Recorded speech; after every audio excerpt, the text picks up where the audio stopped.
MBA students. I know. I was like, oh no, I hope no one's watching from the yacht. I realized, thank you, Marissa. I realized I didn't know when that 5 minutes came up, and I was like, wait, hold on, when was that? Just a minute. When did that 5 minutes come up? Oh, countdown song. I'm gonna here and I'm gonna send out a quick tweet if anyone wants to do the same.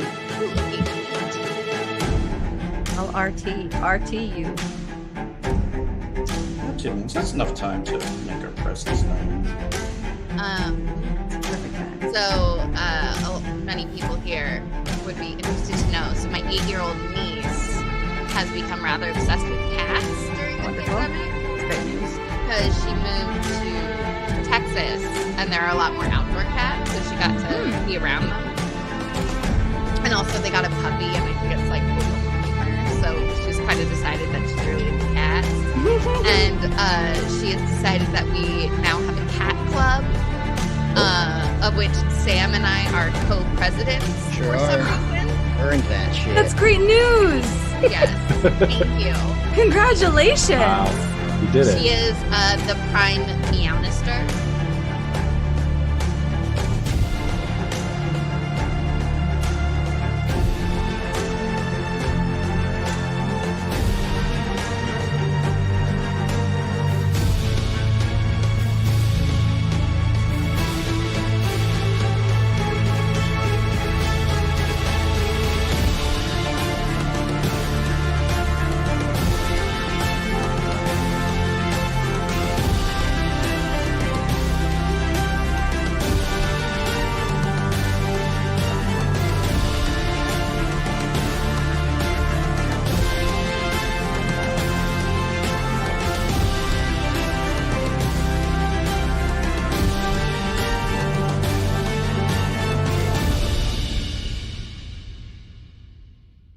Everything. We all have to learn how to say our friend's name. Yeah, it's a whole arc. Please coach us. The next arc will be on the phonetic pronunciation of dwarven names. Yes. That's the big story. Yes. After then we got to go through dwarven script and we'll get I very could take up Silmarillion all of with season it. 3, I think. all the diacritics involved, and it's a whole thing. Yeah, season 1 was Battle of Etima. Season 2, Alveolora. Season 3, how do we pronounce Gregory's name? Let's Battle really of dig in Patana. here. We're here to answer the hard hitting question. Yeah. Hello, internet. Ooh. Yeah, we're just chatting, having a good time. You are watching the Knights of Prospect, a fully improvised role-playing game. So improvised, in fact, even our game master is making most of this up on the spot. Yeah, that's how improv-y this is. It's a ton of fun. I am Whitney Hawkins. I play Hazel Pippet, a friendly mountain druid who is a halfling and is figuring stuff out in the rest of the world away from home, learning how to love and fight and learn. That's her whole deal. And she has a siege golem. Yeah. Great. Golly. Yeah. So I'll let my friends introduce themselves here.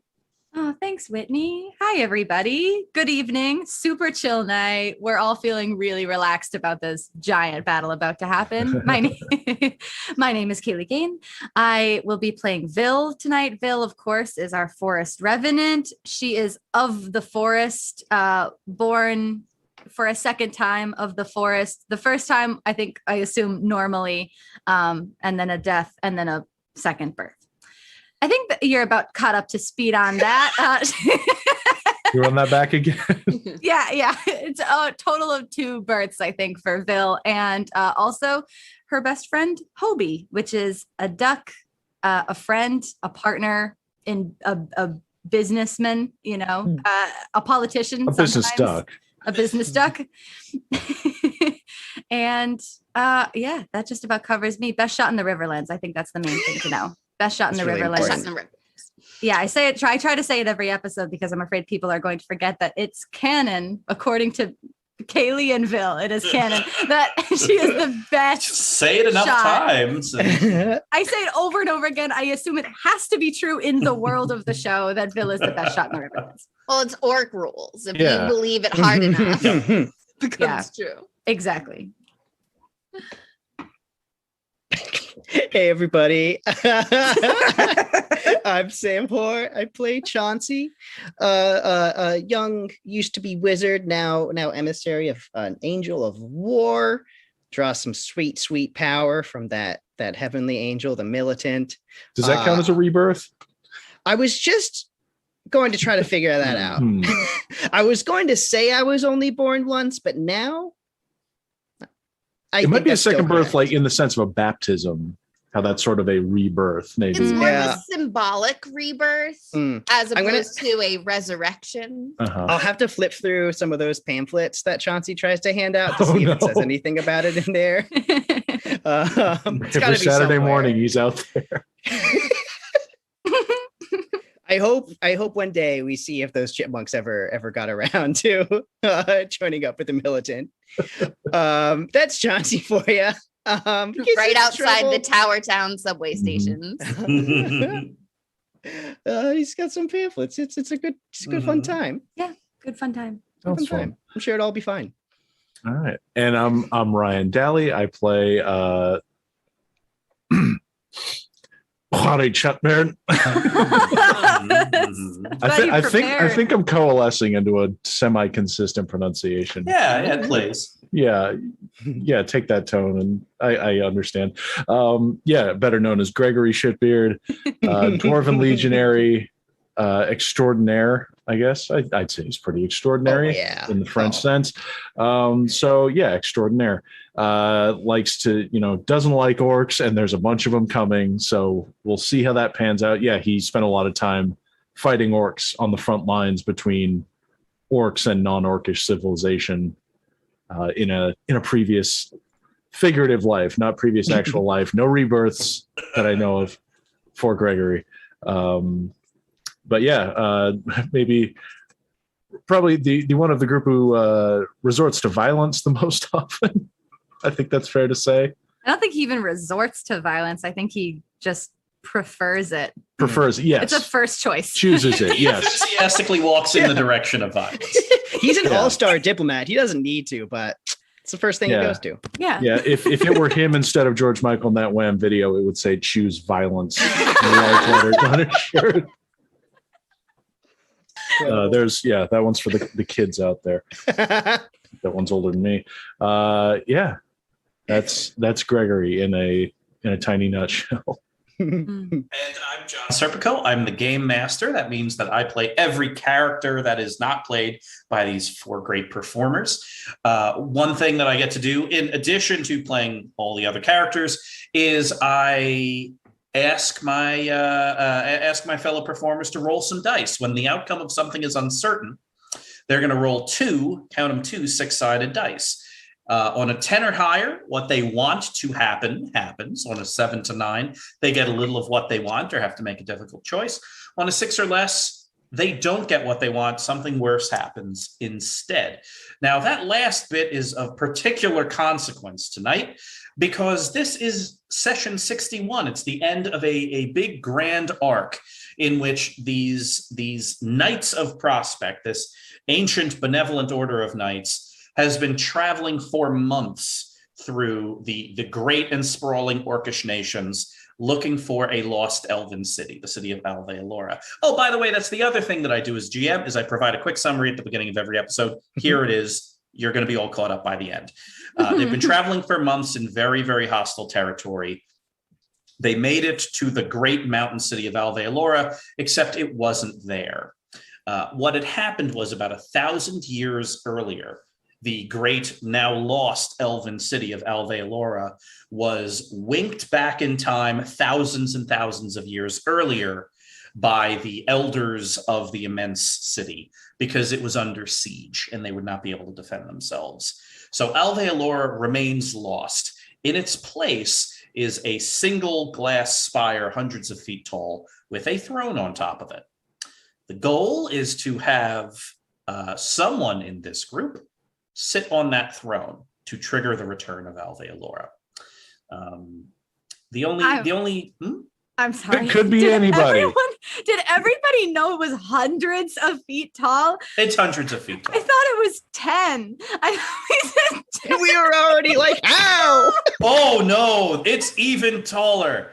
Oh goodness. Well, it's a good 10 thing we do feet. Dolly this could have summary. picked you up and just sat you Yeah, Dolly on. could have I was tossed kind you. of betting on it. I thought Dolly would lift me up. I didn't realize Dolly it could was throw you. hundreds. Yeah, it's a glass spire, hundreds of feet tall, on top of which is a humble throne. Sounds like a Dr. Seuss visual. Yeah, there's some of that, which we'll get into as we crest into the game proper. But yeah, the story really is you've all found Alveolora. You've crossed the great bridge through the mountains to get to Alveolora.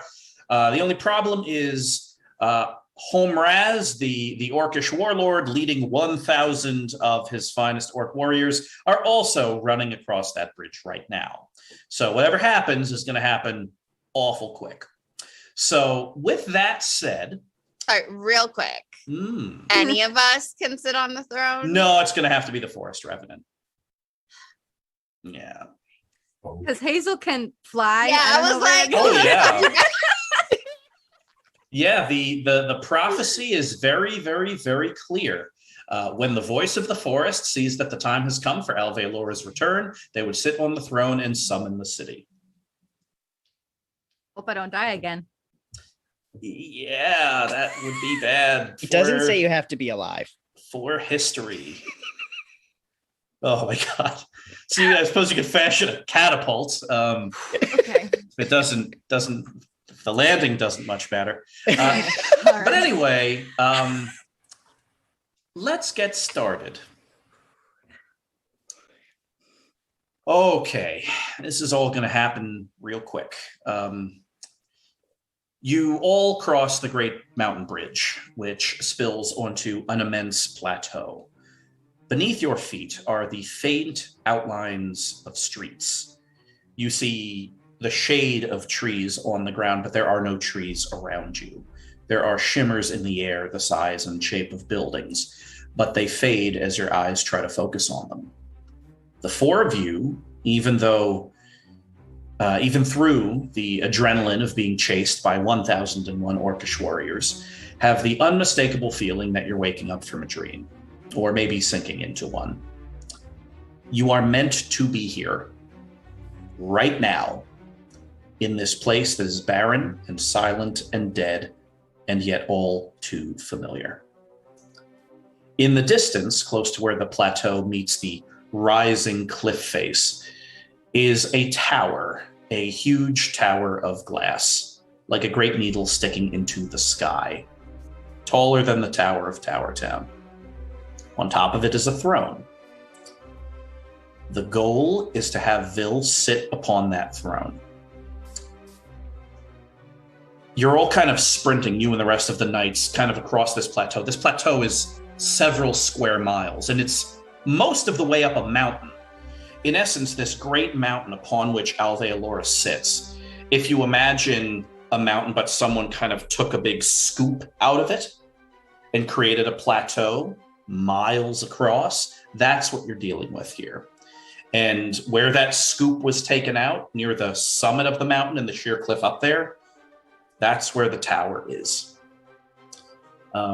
Right behind you, though, sprinting over the Great Mountain Bridge, are 1,001 orcs. All of you in your group can run slightly faster than them, because it looks like right now they're keeping rank, but soon they will not be. The thing about Homraz, the Great Warlord, and his soldiers is that there is nothing here for them to destroy. This is just a big open flat plateau, which means they're all here to just kill you because they think you're witches. So do with that what you will.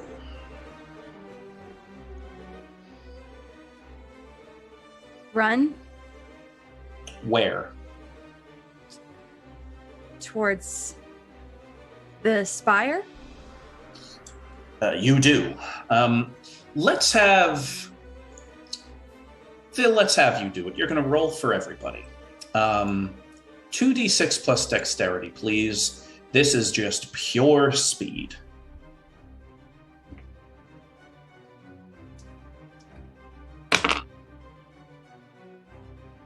Eight. Partial success. So, yeah, let's do it this way. So you kind of all run, like Dolly, the great siege golem, is kind of like hammering her way, and like you're all running too. And you look, the orcs are now spilling out over the bridge and into the plateau, and they're starting to just fan out into just this big wall running towards you. With a partial success, what that means is that any one of you, well, I'll put it to you this way. All of you can do one thing before the orcs arrive. Or I'll put it to you this way. All of you can do one thing, and based on what we learn, there may be kind of one die roll allowed before the orcs reach you. One thing to keep in mind about these orcs is these are, Warlord Homeraz's chosen 1,000. Each of them is about 6'10". Each of them weighs about 500 pounds. They are carrying weapons that are large and sharp, and there are about 10 of you. So when the wave hits, the wave's going to hit. So you all have one action. What do we want to do with that? Chauncey, Raz, this would start getting your gods involved. Sorry, Greg, I was running really fast. What did you say? This would be the time to start getting your gods involved. I hope so. Yeah, Gregory, you're looking at there is no military math you can do that would allow any of you to live. Raz begins kind of like reaching up to the sky and requesting some kind of sign from Enteresh. But while he's doing that, Gregory, is there anything you want to do?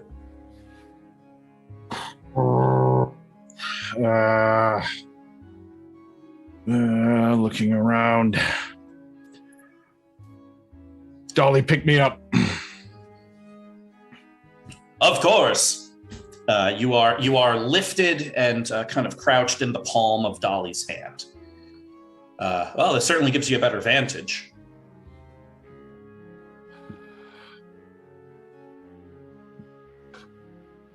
We're frontline, old girl. Let's go. Up front, we'll hold them. We're going to buy as much time as we can. Gregory, what does that mean? We're outnumbered 100 to 1. That means each of us only has to kill 100. We can do this. All right. Yeah. Let's have you roll Discern Realities. 2d6 plus wisdom. I'll give you a +1 on top of this too. Because you are trying to come up with some kind of battle plan here that involves buying everyone else some time. A 13 then. Oh. Well, all right. Discerning things are very real right now. That is literally as good as you could possibly do. So I am going to open up a document that I wrote about 6 months ago. Bully me. You're standing up on kind of in Dolly's hand, and like you kind of look at Dolly, and Dolly looks at you, and it's like, all right, we are gonna die doing this. And you're thinking like, there's no way to create a front line here because they're just gonna swarm you from all directions. So you start looking around in the cliff face, because this is a plateau that abuts this kind of concave cliff. There's nothing else here except for this tower and the cliff behind it. And so you're looking, okay, is there a choke point? Is there something where we can stand and get everyone into an alcove, something like that? And in the middle of this cliff, it's a mile-long cliff, there's an archway. Semicircular archway with a peak at the top. Carved in traditional Dwarven.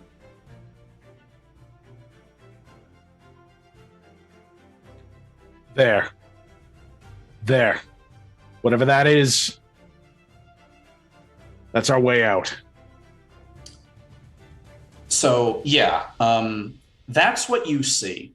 And depending on what everyone else wants to do, the order is going to be to move there, and you and Dolly could plug the gap and buy everyone else some time to think of something. There is an alcove in there. Why, in heaven's name, in an ancient lost elven city, is there a dwarven arch? Who knows? But I suppose you'll figure that out when you get there. Does everyone want to... what else do people want to do before you get there? So I'll put it to you this way. You can either take your one action now, or you can wait till you're all there. How many arrows can I fire off in one turn?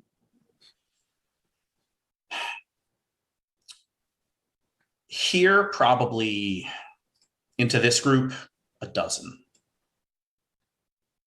I'll try it. All right. This is going to be a volley, but you of course have blot out the sun.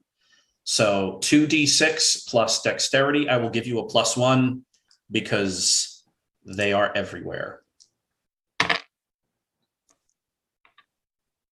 14.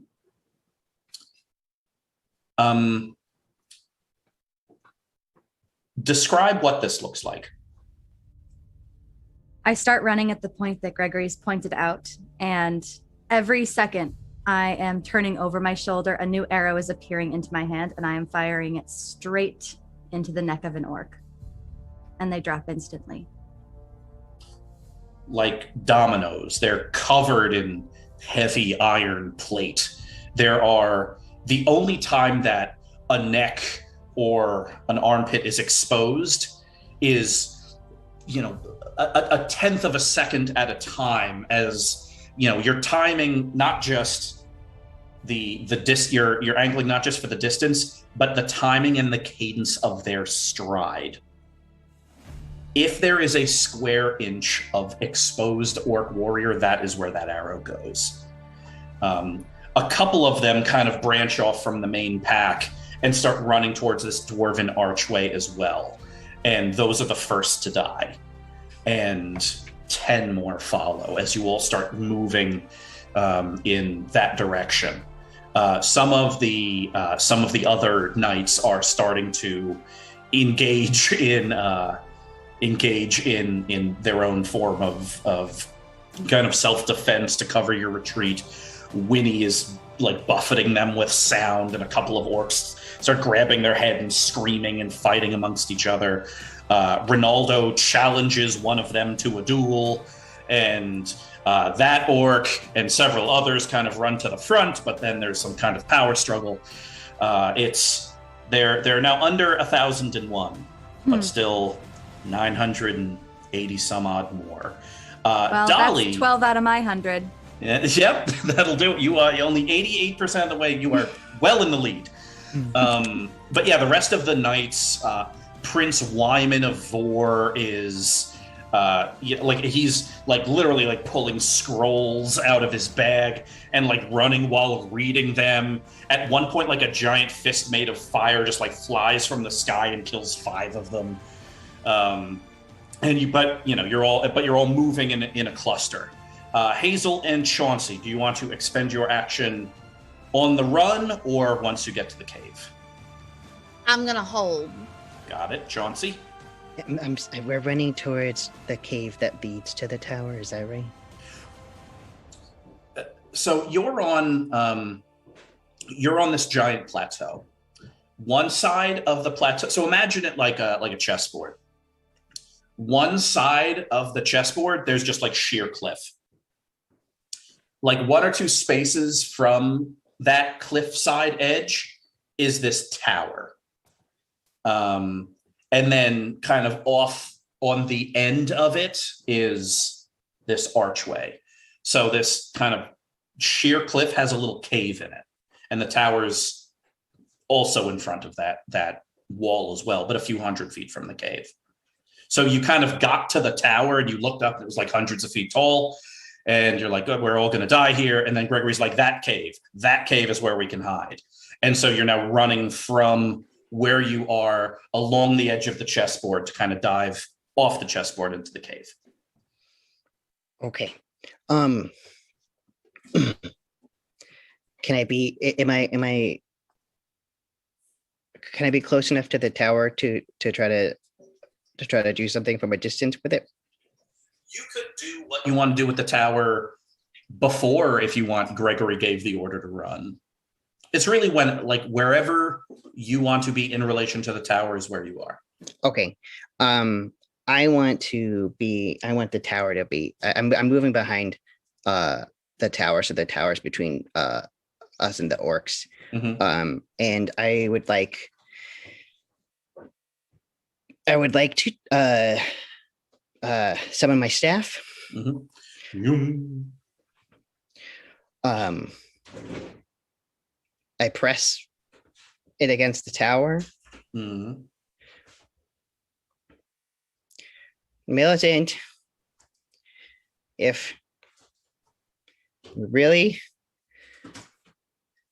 want to deliver on promises of war, now would be a great time. And I would like to cast blinding light through the tower. Yep. Giant magnifying glass.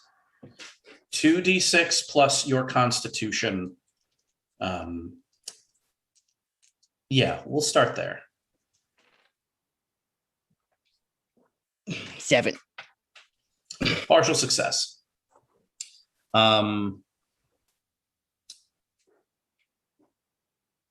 Okay. Yeah, here's how this will go.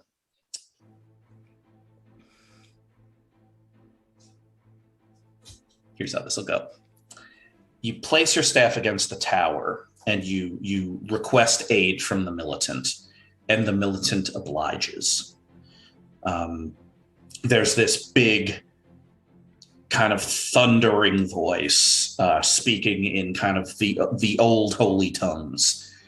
And all of a sudden, the entire tower, all 300 feet of it, start glowing like a torch, glowing brighter and brighter, like it's the sun on Earth.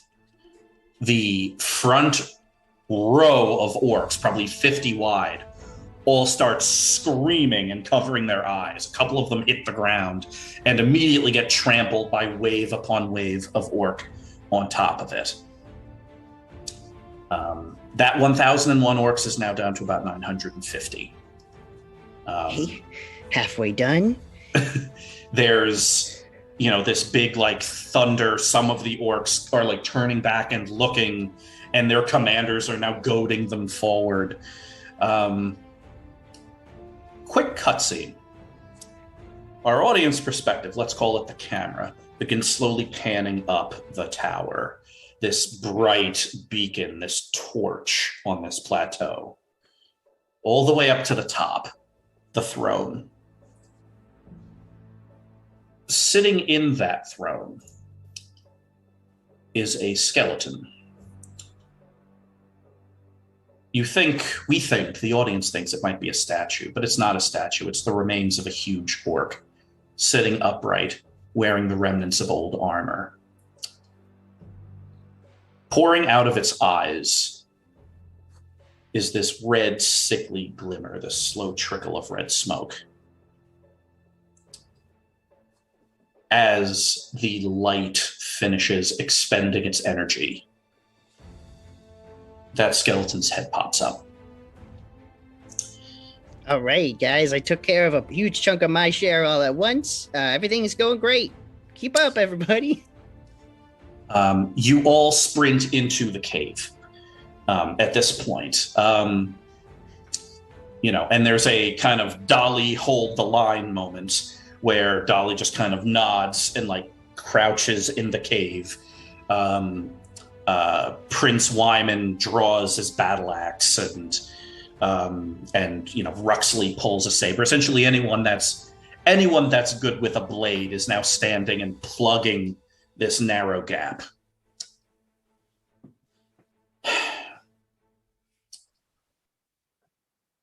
The inside of this little alcove is entirely empty except for two things.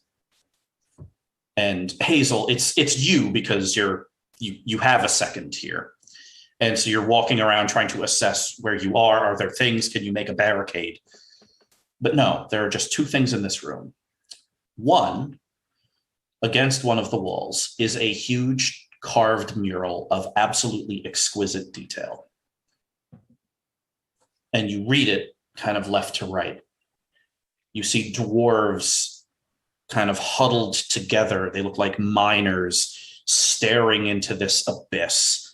And then it kind of evolves as it moves into this great shadow emerging from the abyss, and the dwarves fleeing, and the Legion arriving. And the Legion being overwhelmed until you see one dwarven legionary kind of running through a tunnel and running and finding a great horn and blowing into it.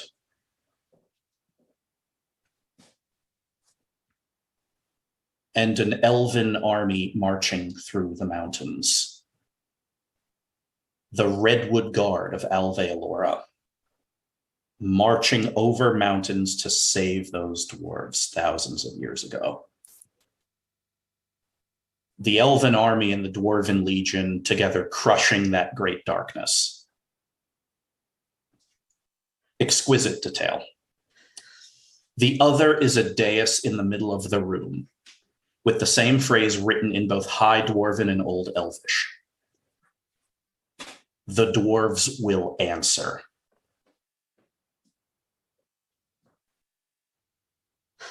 All right. I think I know what I got to do. Do I see an opening to a tunnel? Mm-mm. No. It's a dais with this kind of beautiful. Pretend maybe in the mountains we didn't know what a dais was. Yeah, like a podium, about 2 or 3 feet high. No one in Tower Town do either. I'm pretty sure. All right, good. All right, so there's a podium. Yeah. Dais. Yeah. Anything on the podium?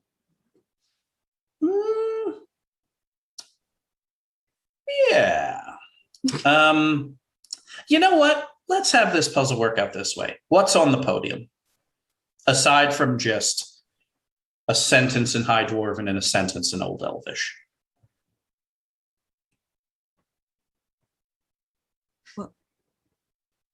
What's on the podium, Hazel? Sorry, can you repeat what the sentences are?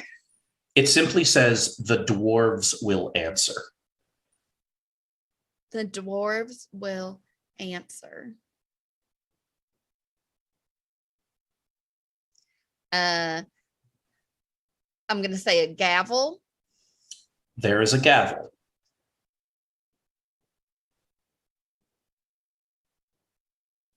Dwarves will answer. Can I feel around the podium? Like, is there anything, or the dais, anything kind of sticking out? 2d6 plus your wisdom. Oof, 4. All right. Here's how failures are going to work. Is everyone just takes damage. Oh, no. You kind of bend down. It's like the podium. There's got to be something on the podium. You start kind That of makes sense. feeling around, and it's dark in here, and like someone throws you a lantern, and you light that up, and then you just hear Gregory screams something to the effect of "Here they come," and Gregory, Dolly, everyone else that's holding the gap in here, you are just hit with a press of screaming orcs, charging forward with swords, throwing spears, hurling hand axes at you. Gregory, you take 5 damage less your armor. Dolly takes 5 damage less her armor. So now it's just a churn and a grind. Hazel, give another roll. Well, I don't want to. Okay, well, someone else can as well. What? Plus anything? It's just your wisdom. All right, 9. Okay.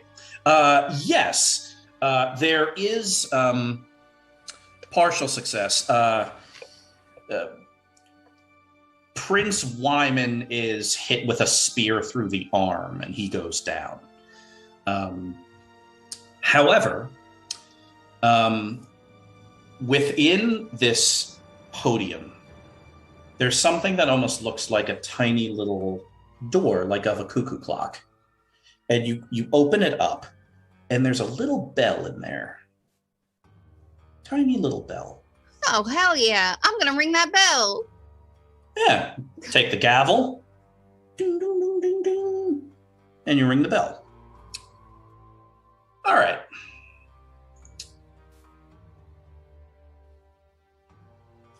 The Hegemony Western Command at Kombaram, deep within the mountains of the Hegemony, beyond the sight of humans, halflings, and elves. A bell that has never rung rings in a deep cavern behind a locked door. A legionary opens that door and stares at that bell. She runs off and returns with 2 other legionaries, one very old. That old legionary smiles. Okay. What I'm looking for here is, I'll give you the whole story now. The mural, like Hazel, you kind of get up and stand, a spear flies over your head and, kind of embeds in the rock next to the mural. And you look and you see the mural start to move. You see the elves of the Redwood Guard marching. You see the dwarves circling. This thing animates and becomes alive. And then, like sand slowly sliding down off a table, it opens up into a glassy clear portal, like a mirror. And you're just kind of staring at it wide-eyed, and you're not sure what exactly to do about it. Yeah. So that's happening. What else is going on? Who wants to go next? Who has some kind of idea? Well, I'm trying to assist in holding off the orcs. We're in a small space now, especially now that they've started to move past Dolly. So I don't have a lot of room to use my bow. So I'm going to attempt to use my hunting knife. Got it. So let's go with a hack and slash roll, 2d6 plus strength. Yeah, that's about usually what happens when I use my hunting knife. It's a 6. All right. So you, Dolly is, you hear like this great, almost horrifying drum beat, the sound of heavy weaponry slamming against Dolly's armored torso.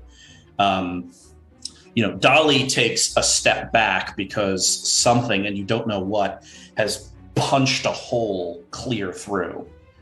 And Dolly kind of staggers back, kind of tries to seal the gap by picking up a pair of orcs and kind of mushing them together and then throwing them forward.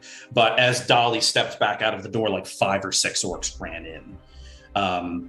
Vil, you kind of draw the knife and kind of go in, and it's this horrible back and forth in this dark room, and there's screaming and grunting and orcs howling war cries. And one of them just kind of brings a great sword down, and you catch it in like the kind of the leather like arming jacket you're wearing. It does 6 damage to you. Who wants to go next? I'll throw some punches. Gotcha. Here's what I'm looking for, by the way, is I'm looking for either a 2 full successes total, or some really interesting idea and a full success on that. And then the next step of this happens. So throw some punches. I love it. You're playing to your Use some strengths. help up here, Hazel. Just for the record, I am wearing my armor of the First Legion. That makes all the sense in the world. Too good not to.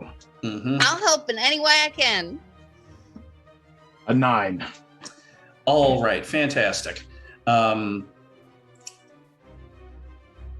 So on a partial success, no, we're getting ahead of ourselves. Do your damage. Always forget this part. It is. Wait.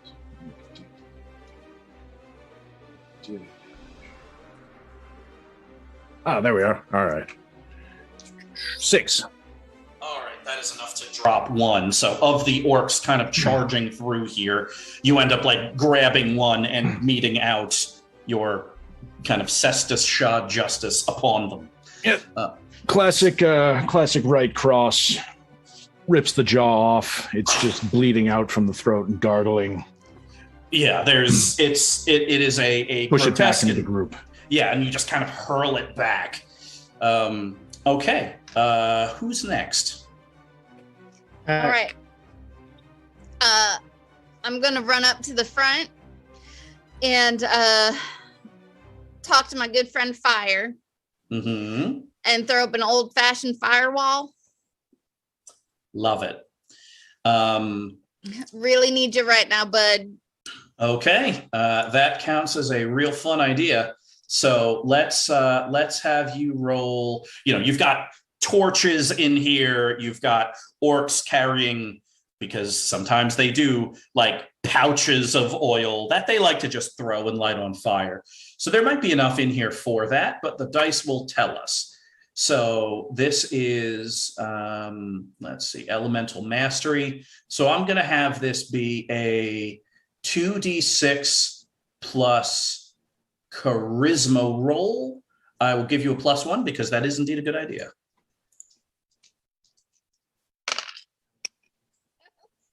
I dropped my dice.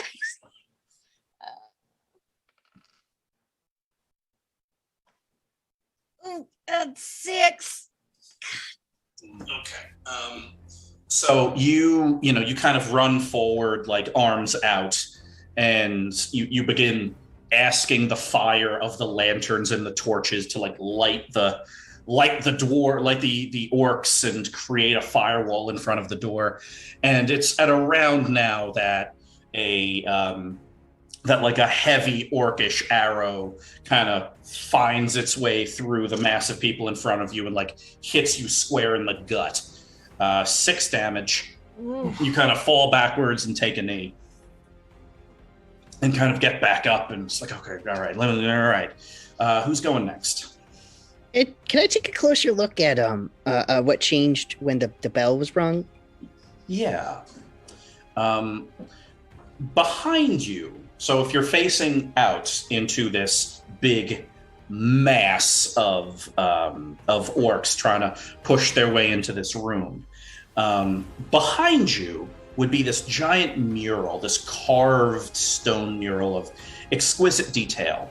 That mural is gone, and now instead it is a perfectly smooth mirrored glass surface, probably 7 or 8 feet high and about 10 feet wide. I touch it.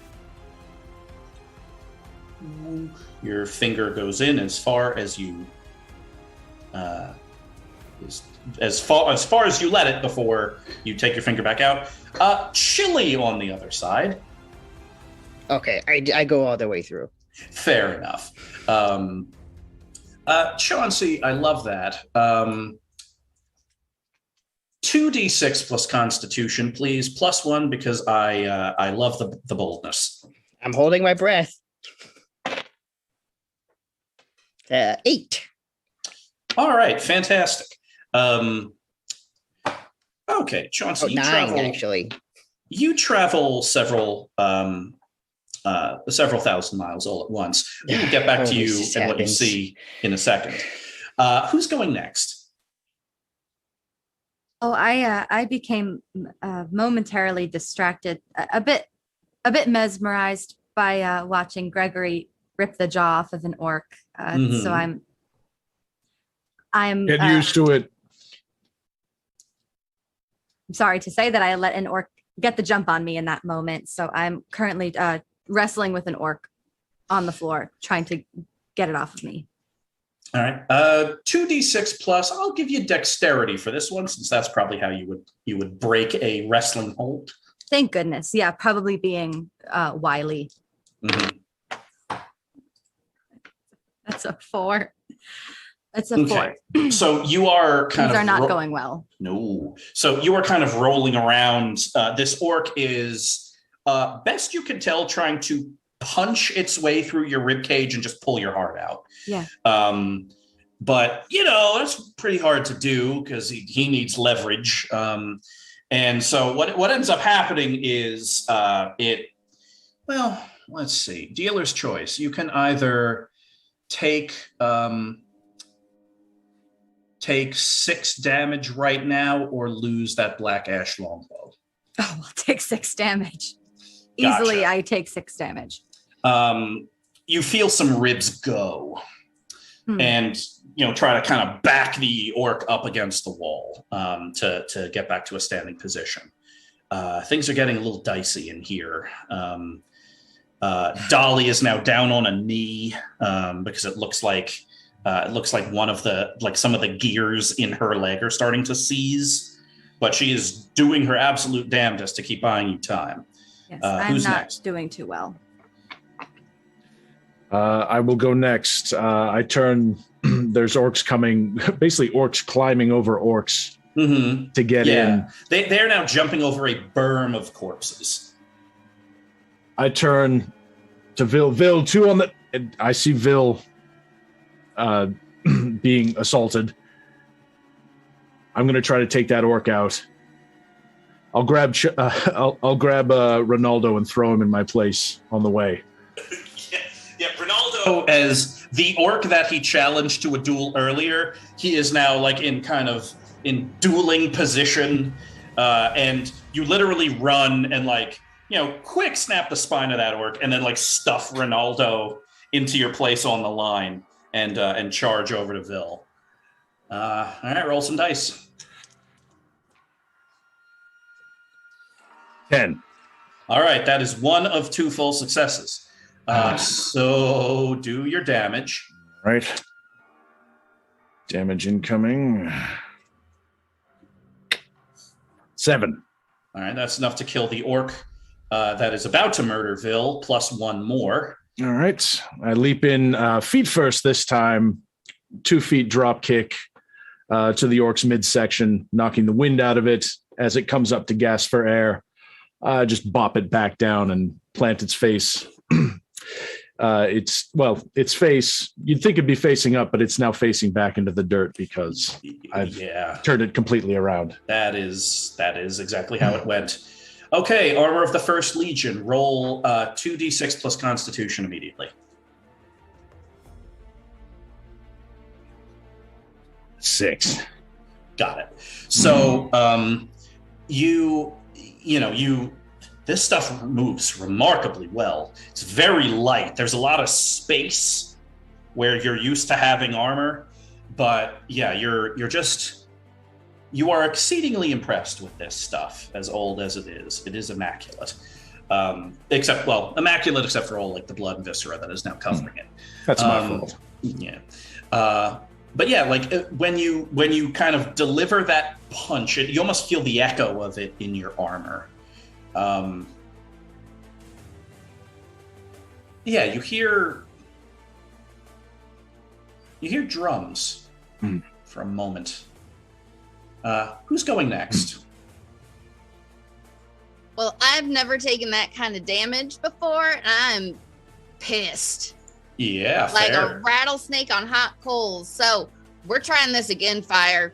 And I want a real big wall. All right, I will 2d6 plus charisma. I will give you that +1 again, though.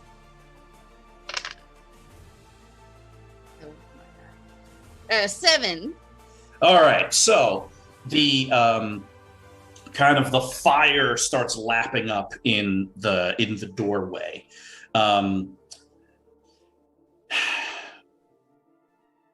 The partial success is this. Dolly is on the other side of it. So like, the fire starts and Dolly like quickly like pushes Ronaldo and Ruxley and everybody else that was on the line back. And then just the whole thing gets wreathed in flames as Dolly just like steps forward into the orcs. What you hear out there is the sound of Dolly doing her work. Who's going next? Let's see. Could I take a look around? Yeah, there's I don't want to spoil nothing, but I do want you to roll. Do you want to talk to new friends or be given some of their stuff?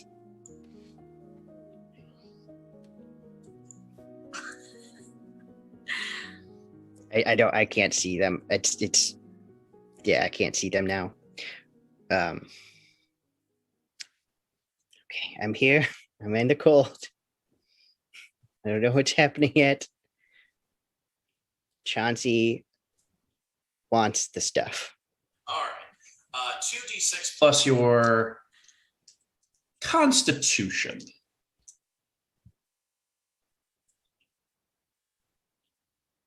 Six. All right. So yeah, Chauncey, what happens to you as you walk through is you instantly are much, much colder, kind of the sight leaves your eyes. And you feel that you feel and hear the sound of like weapons being drawn, people screaming in a language you don't understand. You're pretty sure for a second that they want to kill you. And then there's like a pause. And then, like someone is splashing water on you and you are kind of stood up and, something heavy is being put on you. And before you kind of come to, so to speak, someone stuffed something into your mouth. You're pretty sure it is beef, lots of beef, a remarkable amount of beef. And someone is slapping you really hard on the back and you think you hear laughter. Who's going next? So I was being overwhelmed by an orc. Gregory came over, killed the orc. Thank you to Gregory. Gregory then paused and is looking strange, and I'm just trying to figure out what's going on with him, and I'm trying to shield him from any orcs coming forward.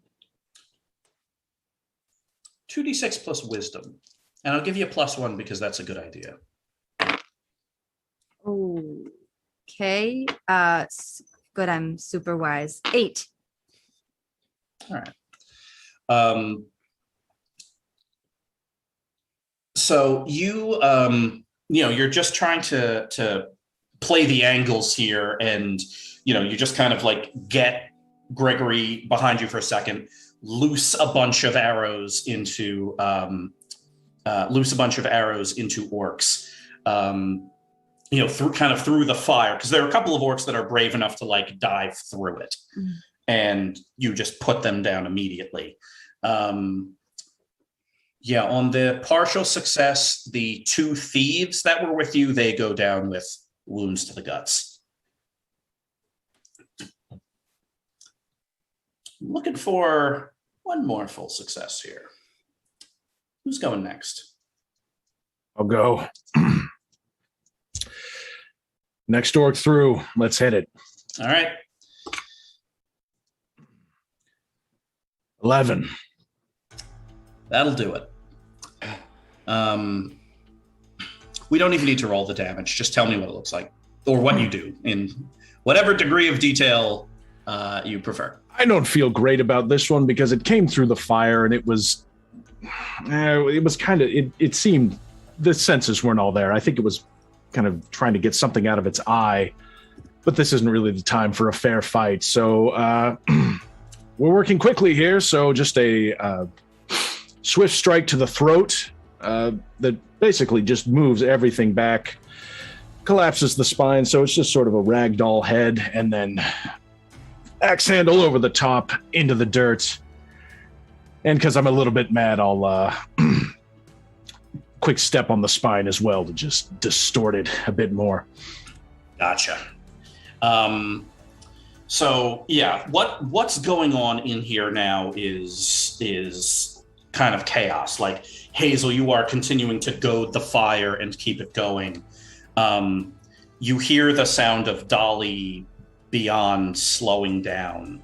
Kind of occasionally one of those big, heavy brass thuds.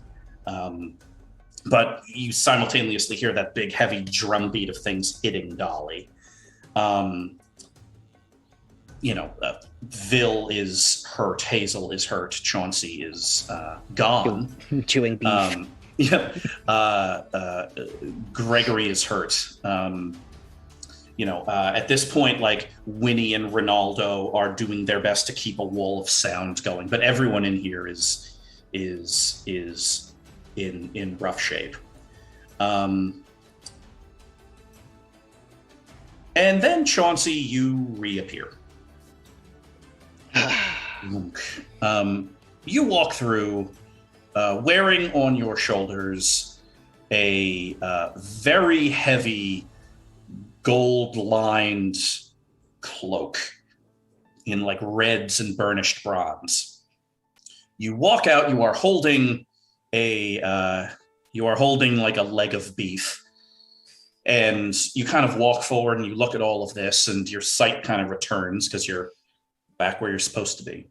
And you all just kind of look at this, and in this like one moment with death 5 seconds away, you just see like Chauncey there, like holding his staff, wearing his like resplendent robes, having a meal and wearing a cape. And Raz and Jelly can't help but laugh, knowing that death might be here for this one perfectly Chauncey moment of him standing there. But death does not come for you. What comes instead is the 4th Dwarven Legion.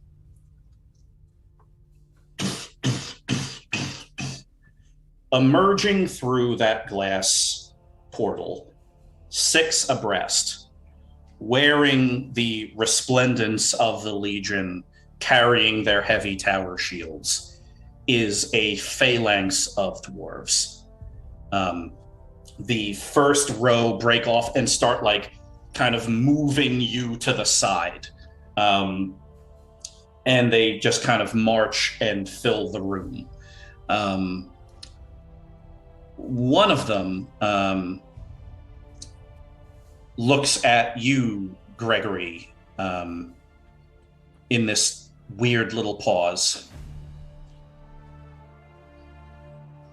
First Legion, are you a ghost? I'll know in a little while. Hail! Hey, legionary, what's on the other side of the fire? Orcs and more orcs. And then the dwarves will answer, on! And pouring out through the portal are hundreds of dwarves, marching in formation, spears down. Gregory, one of the legionaries, kind of pulls you up. Up, brother! Glory ahead! And the flames come down, and all of you start spilling back out onto the battlefield. There is now a grand and cacophonous battle. A modern legion with an ancient legionary leading them pours out. And, you create kind of this beachhead, this bulkhead here. And you just kind of push forward. All of you are, Vil, you are firing arrows. Hazel, Chauncey, you are joining this push. What happens now is just an absolutely massive pitched battle. You're pretty sure that 400 dwarven legionaries just poured through in a matter of a minute, mainly at the charge. And now there's just a giant melee in the middle of the plateau. So that's now happening. So this battle is going to take a while, and I'm going to put it to you this way. There's no way of telling which way it's going to go right now. So the question is this. For each of you, actually, you know what, Hazel, we're going to start with you. Give me 2d6 plus wisdom, please. Because each of you is going to do something to contribute to this battle here. 6. Okay. I will give you a strange piece of information. It's up to you what you want to do with it. Oh, thank God, it's information. Yeah. Hazel, you kind of come back out into like the clear mountain air. The dwarves have kind of formed battle ranks ahead of you. And like you fill your lungs with like cool air for the first time in what seems like a million years. And you realize that in all of this, you get this weird feeling. And you turn around and you look kind of up on the cliffs, hundreds or maybe 1,000 feet away, that you are being watched, specifically by a mountain ram. And that mountain ram looks at you, and you look at it, and it's so small in the distance, but you're pretty sure that it's just like staring directly at you. Big horns. What do you want to do? Just looking at that mountain ram? Mm-hmm. Yeah, you are very aware that there is a mountain ram trying to make sense of you right now. And it's near the tower? Yeah, it's on like the cliffs up above the tower. Cliffs up above the tower. Mm-hmm. Yeah, you're all on this plateau, and kind of behind it are these cliffs that stretch up even further. And up on those cliffs is a mountain ram. All right. I'm going to shift into a falcon. Yeah, you're definitely going to do it, but let's see how many moves you get. 2d6 plus wisdom, please. Be cool. All right, 8. 8, sure. So you get 3 hold. You are a falcon. What do you do? Mm-hmm. So I'm going to go swoop up around that ram and see what's what. Yeah. Yeah, from up here, you get one heck of a view of what's going on. Like you're looking down the cliffs to the great plateau, like halfway up the mountain here.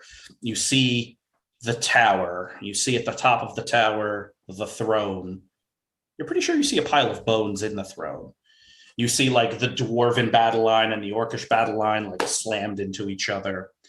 And you're kind of like, as you climb higher and higher, and eventually you get up to the height of that mountain goat. And that mountain goat is now looking at you very confused because now you have wings. That's it? It's all the mountain goats just looking at me? Yeah.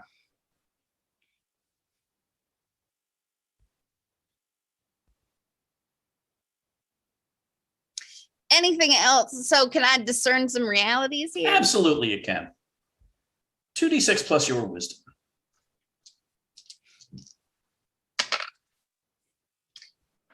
10. You can ask 3 questions of this mountain goat, or of the world around the mountain goat.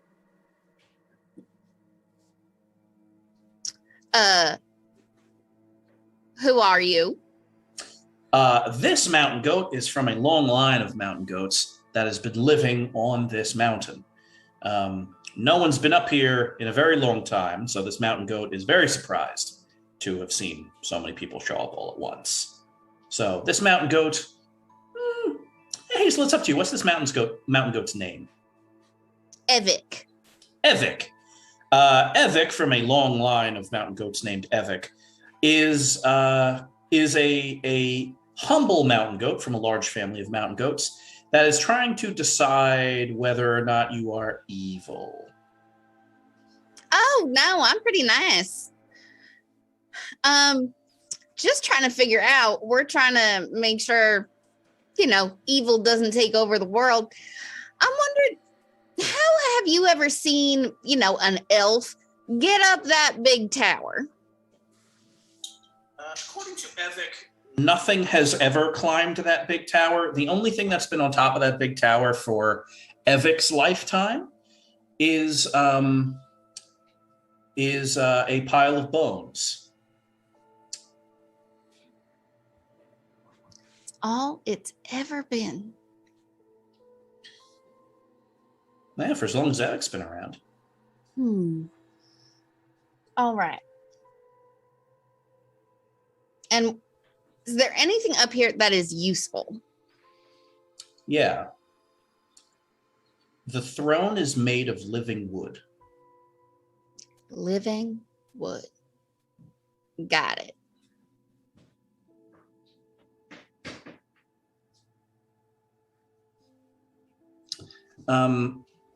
Evik kind of pauses because, you're kind of in this dialogue with him. What are you exactly? Oh, I'm a halfling mountain druid. Now I'm a knight of prospect. Real fun. Just took an arrow to the gut. Not so fun. But anyway, we're trying to fight some orcs to keep everything on the side of good. I don't know what orcs are. Are they going to do something to the mountain? I mean, it's not great, and there's other people trying to do stuff to mountains. It's not good. We could really use your help if you don't want anything to happen to the mountain. I can help. All right. The mountain ram kind of opens up its mind. And by doing so, you now have a new form you can take. Specifically, that of the mountain ram. All right. The 2 skills that it comes with, if you want to write those down, are charge and climb.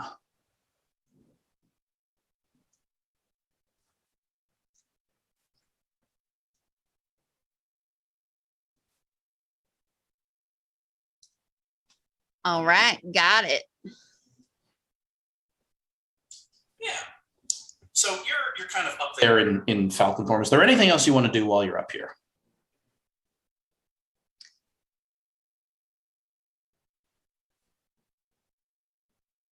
Gonna tell him to bring his friends. So there are 2 ways you could do that. 1, 2d6 plus charisma, or 2, the quill from the Lich Cave.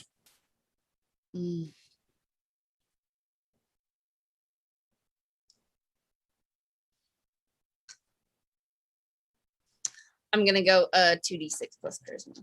All right. Oh my god. 4.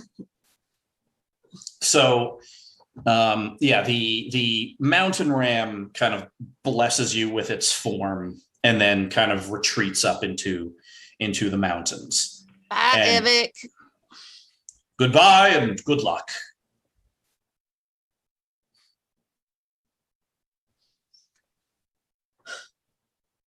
All right. Gonna head back. You swoop down. Who's going next? Well, this is too much fun. Yeah. Up at the front of the phalanx, and with renewed vigor, I am hitting orcs. All right, I'm going to give you a +1 to this because you are to your left and your right, surrounded by elite members of a Dwarven Legion. And tell me what you get. It's like old times. +1, 10. All right, perfect. So that is one pip towards the victory here. It is a glorious display of what a trained Dwarven Legion can do to orcs. They're in their heavy modern armor. You are wearing the armor of the First Legion. It is cestus and spear and shield and screaming and pivoting. Dwarven crossbow bolts are raining in from the back ranks. You are pushing forward. The line is holding. It is truly glorious. Who's going next? I am very hurt. Yep. I tried to do hand-to-hand combat again. Got it. I should stop trying to do that. Maybe. I'm not going to do it anymore. Fair. I'm going to head towards the throne. I fly down to where Bill is. A peregrine falcon with tiny horns lands in front of you. Hello, Hazel. The throne's wood. Can't you What? do some? It's wood. It's a tree. Can't you do stuff with trees? The throne is a tree. Mm-hmm. Okay, I'll try. Are there any other trees around?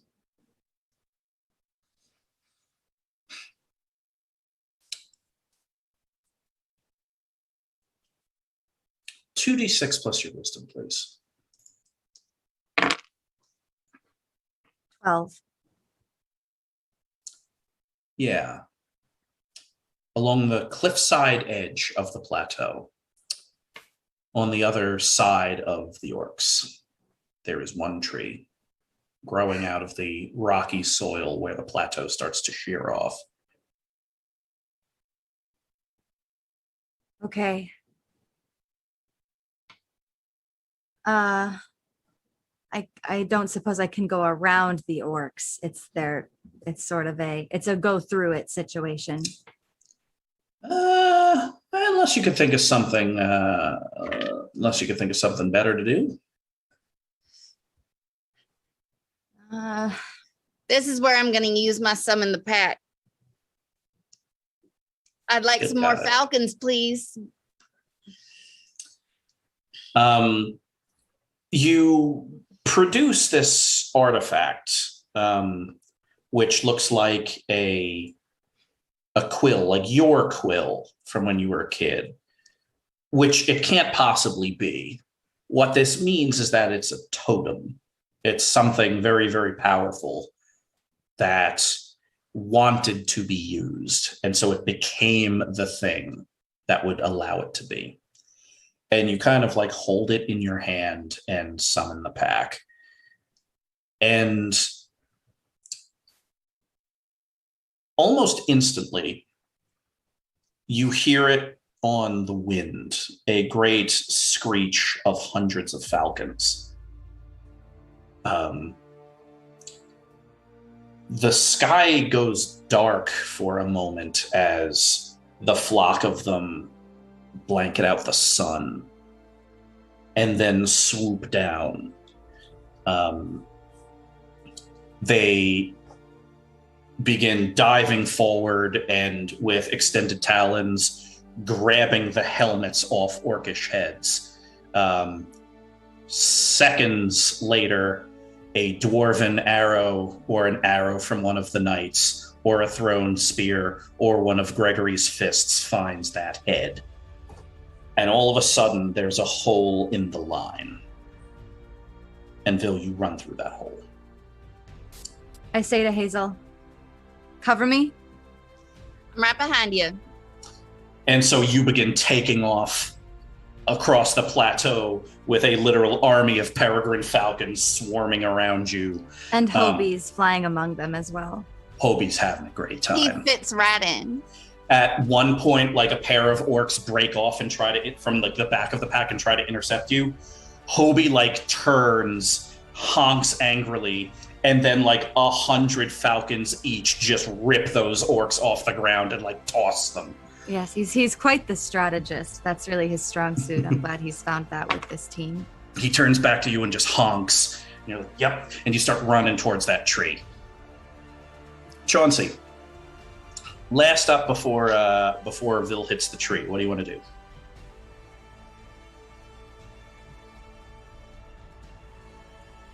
Yeah, I'm gonna defend Vil on the way to the tree. Hey, Cool. thanks, bud. I'm gonna offer up my beef stick to the birds that are doing the same. I don't know exactly where I got this, but it's good, and it's from a fellow army. Enjoy, birds. Sure. I throw it towards the birds. And I try to catch up to Vil and declare that I'm going to defend her until she gets to the chair. Gotcha. Yeah. So you declare your quest. Your quest is that Vil will reach the chair. Yeah. We don't need to worry about the boons. This is the purest quest you've ever uttered. And so you kind of say that, and the militant smiles upon you, and grants you for a moment all of his blessings. You are suddenly 7 feet tall. You are wearing golden armor. You are carrying a broadsword that is your height. You have giant wings. And you just turn. A number of orcs are kind of charging you now, and like wheat before the scythe, you bring them down with your broadsword, just as Vil kind of leaps into the tree. Okay. Top of the tower. Vil, you step out, and you're standing on this platform, imagine a needle 300 feet high, and you are standing on the point of it.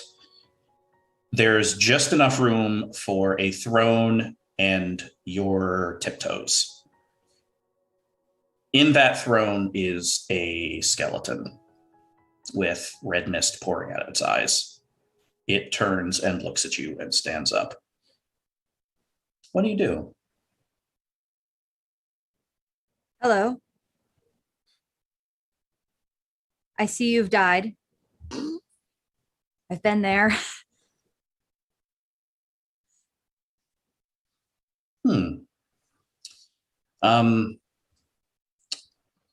The skeleton has kind of these great tusks sticking out.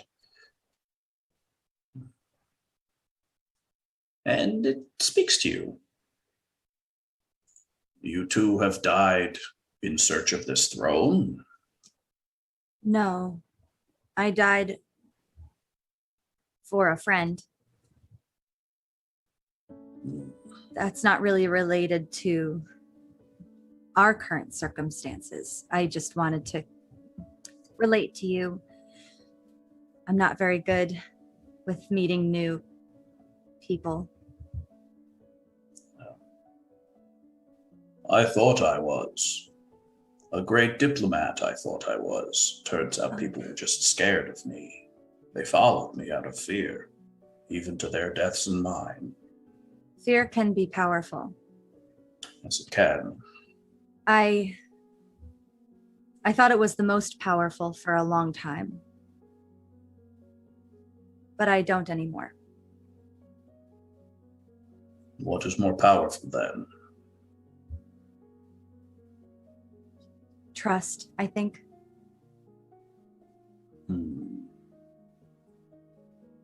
I have spent a long time on this throne.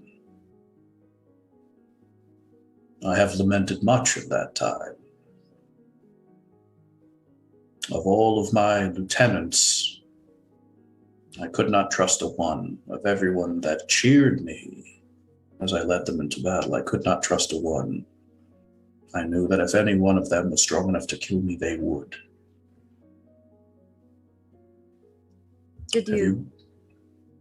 Have you gone to battle with friends? I have. I have gone to battle with friends. And I trust every one of them. Even Chauncey. I think the hardest part about trust is actually trusting yourself. That's been the hardest part for me. But I think I do now. I never accomplished it in life. I didn't in my first life, so that's understandable. We're lucky to have a second then. I am. I have sat upon this throne in death. I hoped it would be a great throne of a great city that I have conquered, thus giving me, if not the trust of my people, then their respect. But it is not so. In death, you see things more clearly. It's very lonely, and you can hear things, what they say about you after you're gone.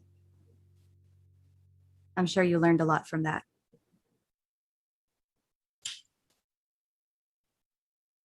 The skeleton was holding a sword, this big, ancient, rusty, orcish sword. Yes, I've been hoping very much that he doesn't hit me with it. He tosses it off the top of the spire.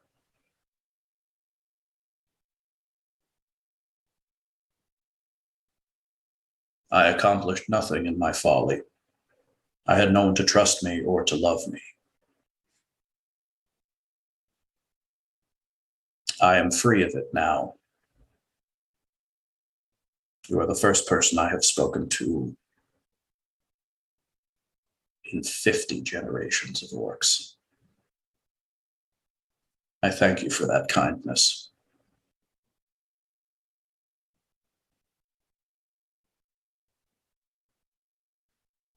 May I?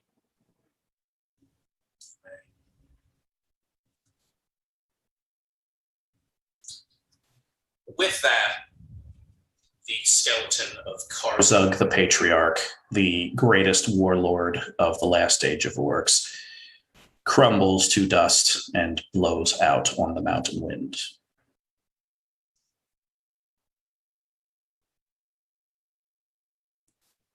I sit on the throne.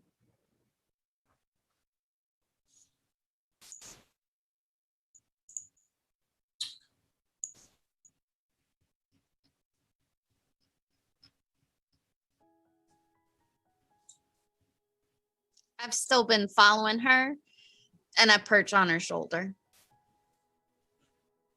So the two of you get the best view of the house. It happens all at once.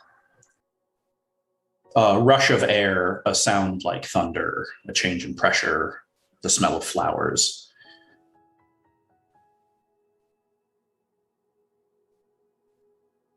The Dwarven Legion surges forward.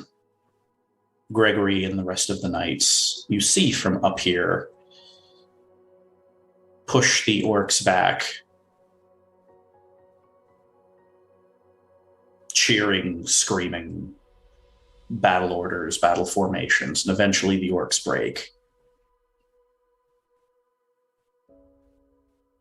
Homraz, their commander, looks up, and with his keen eyes, he sees Vil, the forest revenant, and Hazel, the druid, speak to one of his ancestors, and that ancestor of his turned to dust. He flees back over the bridge. The surviving orcs do as well. To the world, Alve Alora has been gone for a millennia. But to the 100,000 residents of Alve Alora, the ritual that sent them back in time was a moment ago. And so, suddenly, seconds after they traveled back in time, here they all are. The wizards of the ancient arcane still in their ritual circle. The Redwood Guard standing 2,000 strong in rank and file on the muster grounds. The librarians of the Cavern of Knowledge. The families opening up the doors of their homes. The glass spire has been replaced by the immense and beautiful palace of Thanalis.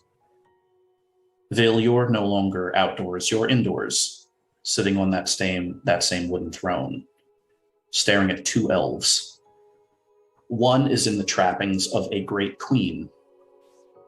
The other is someone that looks like you. Identical to you, in fact. She winks at you and vanishes.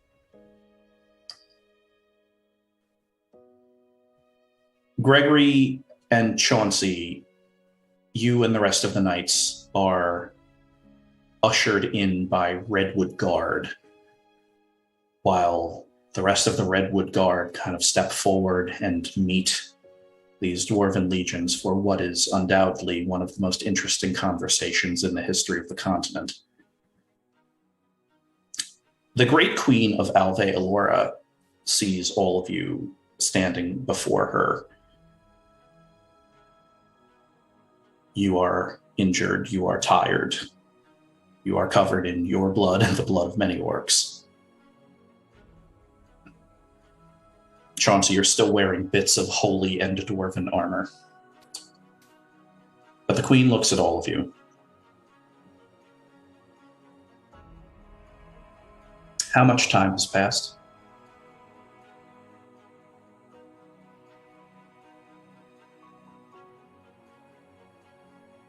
Many years. Time.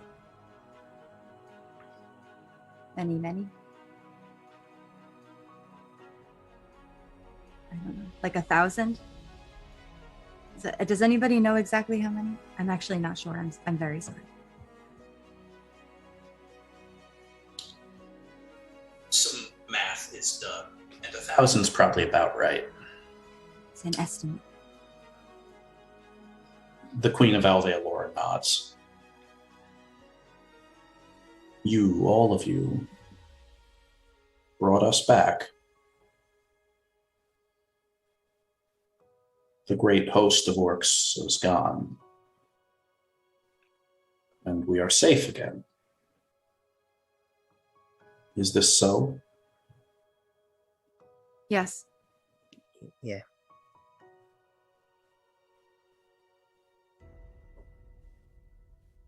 Then there are no songs or gifts that are grand enough or beautiful enough to thank you for this. But rest assured that I and all of my subjects will spend their lifetime finding a way to thank you. First, I would like to show you our beautiful city. We'll end it right there. Ooh,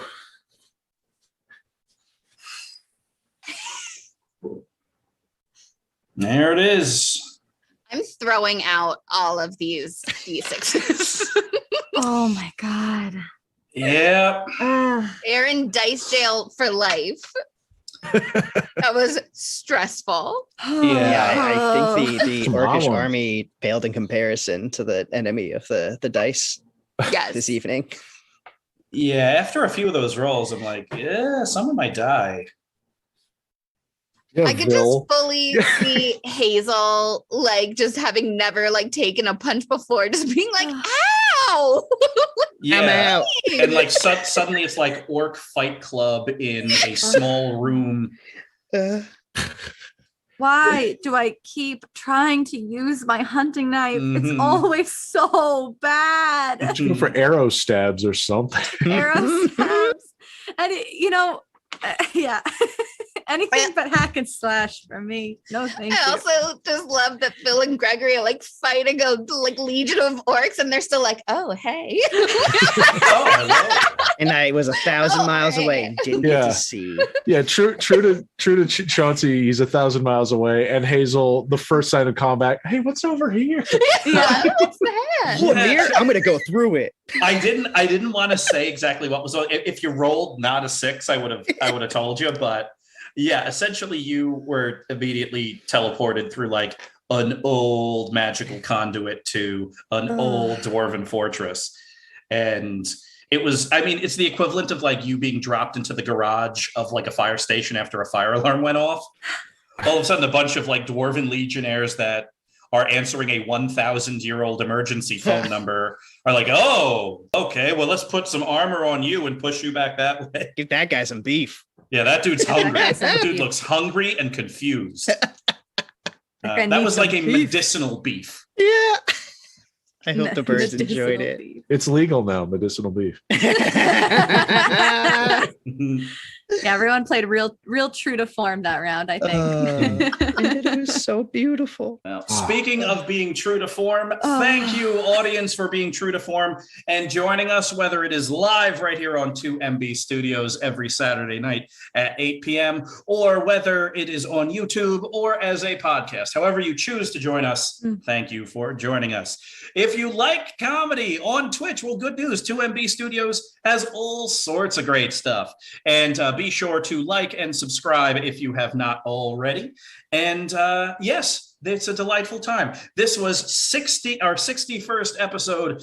Be prepared for many more. It is our pleasure to be the Knights of Prospect and to entertain you in sufficiently epic fashion. Good night and have happy They need a adventures. nap. Yay! Good night, Nap everybody. time for us. Good Good night. Good time for everyone. The salve.